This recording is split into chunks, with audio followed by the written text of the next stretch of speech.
Hello students, welcome to our YouTube channel. இந்த வீடியோல simple past tense வந்து பார்க்க போறோம். அதாவது simple past tense உடைய sentence structure எப்படி இருக்கும் and then வந்து இந்த simple past tense வந்து நம்ம எங்க யூஸ் பண்ணோம் அப்படின்னு பார்க்க போறோம். Sentence structure அப்படிங்கும்போது subject plus verb to plus object.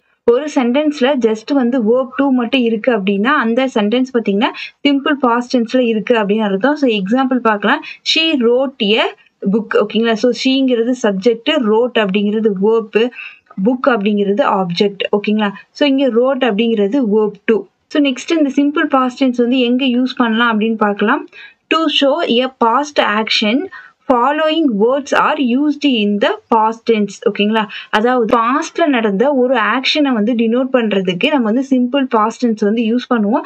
அந்த சிம்பிள் பாஸ்ட் டென்ஸ் அந்த சென்டென்ஸ்ல பாத்தீங்கன்னா உங்களுக்கு yesterday, ago, last, the day before அப்படிங்கிற வேர்ட்ஸ் எல்லாமே இருக்கும். ஓகேங்களா? அதாவது ஒரு சென்டென்ஸ்ல yesterday, ago, last day, last month, last week அந்த மாதிரி and then the day before அப்படிங்கிற இந்த வேர்ட்ஸ் எல்லாம் இருந்தது அப்படின்னா அந்த சென்டென்ஸ் வந்து நம்ம சிம்பிள் பாஸ்ட் டென்ஸ் வந்து எழுதணும். ஓகேங்களா?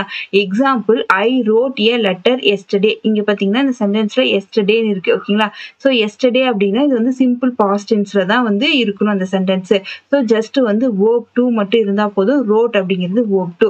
Next second example, C game last week. So இந்த சென்டென்ஸ்ல லாஸ்ட் வீக்னு இருக்கு. ஓகேங்களா? Last week, last month, last year. ஓகேங்களா? ஸோ இந்த மாதிரி இருக்கும்போது இந்த சென்டென்ஸுமே நம்ம என்ன பண்ணணும், சிம்பிள் பாஸ்ட் டென்ஸ்ல தான் இருக்கணும். ஜஸ்ட் verb to மட்டும் தான் யூஸ் பண்ணிருக்கணும். ஸோ இங்க கேம் அப்படிங்கிறது verb to. Next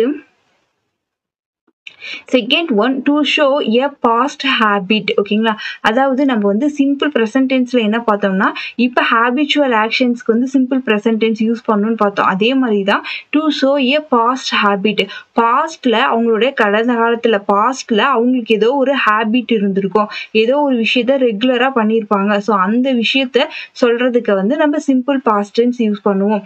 example, I plate cricket in my childhood. ஓகேங்களா? ஸோ அவங்களோட சைல்டுஹுட்ல, ஸோ பாஸ்ட்ல அவங்க வந்து ஒரு ஹேபிட்டா இருந்திருக்கும். ஸோ ரெகுலரா வந்து அவங்க கிரிக்கெட் பிளே பண்ணியிருப்பாங்க. ஸோ அப்போ இங்க வந்து verb to played அப்படின்னு சொல்லி யூஸ் பண்ணோம். Next second example, she always prayed to God. ஓகேங்களா? ஸோ அவங்க வந்து ரெகுலரா வந்து அவங்களுக்கு ஒரு ஹேபிட்டா இருந்திருக்கும். ஓகேங்களா? ஸோ ப்ரே பண்றது. ஸோ அதனால prayed அப்படின்னு சொல்லிட்டு verb to யூஸ் பண்ணியிருக்காங்க. Next with the phrase it is time, it is high time, it is about time. ஓகேங்களா? ஸோ ஒரு சென்டென்ஸ்ல இந்த மாதிரியான எக்ஸ்பிரஷன் இருந்ததுன்னா it is time, it is high time, it is about time இருந்ததுன்னா அந்த sentence நம்ம வந்து சிம்பிள் பாஸ்ட் டென்ஸ்ல தான் இருக்கணும். ஓகேங்களா? ஸோ எக்ஸாம்பிள் பாருங்க, it is time you repaired the AC அப்படின்னு இருக்குங்களா? ஸோ இந்த சென்டென்ஸ்ல it is time அப்படிங்கிற இந்த எக்ஸ்பிரஷன் இருக்கு அப்படிங்கும் போது இதுல பாத்தீங்கன்னா ஜஸ்ட் வந்து சிம்பிள் பாஸ்ட் டென்ஸ்ல தான் அந்த சென்டென்ஸ் இருக்கணும். repaired அப்படிங்கிறது verb to. ஓகேங்களா? Next second example, it is about time you got a haircut அப்படின்னு இருக்கு. ஸோ இந்த சென்டென்ஸ்ல பாருங்க இட் இஸ் அபவுட் டைம் அப்படிங்கிற எக்ஸ்பிரஷன் வந்திருக்கு. ஸோ அப்போ இந்த சென்டென்ஸுமே வந்து சிம்பிள் பாஸ்ட் டென்ஸ்ல தான் இருக்கணும். You got a haircut. So just வந்து காட் மட்டும் வந்திருக்கு verb to. Next fourth one, this tense is used in conditional sentences to indicate a condition. ஓகேங்களா?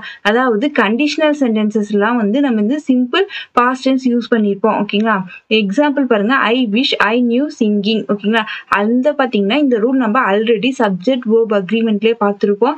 I wish, if, as if இந்த மாதிரியான suppose, in case இந்த வேர்ட்லாம் வருது அப்படிங்கும் போது அந்த சென்டென்ஸ் வந்து பாஸ்ட் டென்ஸ்ல இருக்கணும், சிம்பிள் பாஸ்ட் டென்ஸ்ல இருக்கணும்னு பார்த்துருப்போம். இங்க ஐ விஷ் இருக்கு. நெக்ஸ்ட் பாருங்க ஐ நியூ. ஸோ இது verb toல இருக்கு. நெக்ஸ்ட் பாருங்க second example, if Ravi came I would congratulate him. ஓகேங்களா? இப்போ இஃப் இருக்கு. ஸோ இஃப் இருக்கு அப்படிங்கும் போது இங்க என்ன வரும்னா கேம். ஓகேங்களா? இஃப் ரவி கேம் சொல்லி இங்க verb to இருக்கு. We would congratulate him. ஓகேங்களா? ஸோ இது வந்து இஃப் கிளாஸ்ல வந்து ஒரு 3 ரூல்ஸ் இருக்கு. அதுல one of the rule, if plus verb to வந்து சபார்டினேட் கிளாஸா இருந்ததுன்னா மெயின் கிளாஸ்ல வந்து would பிளஸ் verb 1 இருக்கும். இது வந்து இஃப் கிளாஸோடைய ஒரு ரூல். ஓகேங்களா? இந்த வீடியோல சிம்பிள் பாஸ்ட் டென்ஸ் உடைய சென்டென்ஸ் ஸ்ட்ரக்சர் எப்படி இருக்கணும் அண்ட் தென் வந்து சிம்பிள் பாஸ்ட் டென்ஸ் வந்து நம்ம எங்க யூஸ் பண்ணணும் அப்படின்னு பார்த்தோம். இந்த வீடியோ உங்களுக்கு யூஸ்ஃபுல்லா இருந்தா உங்க ஃப்ரெண்ட்ஸ்க்கும் ஷேர் பண்ணுங்க. இன்னும் சேனலை சப்ஸ்கிரைப் பண்ணாம இருந்தா சப்ஸ்கிரைப் பண்ணி வச்சுக்கோங்க. Thank you all.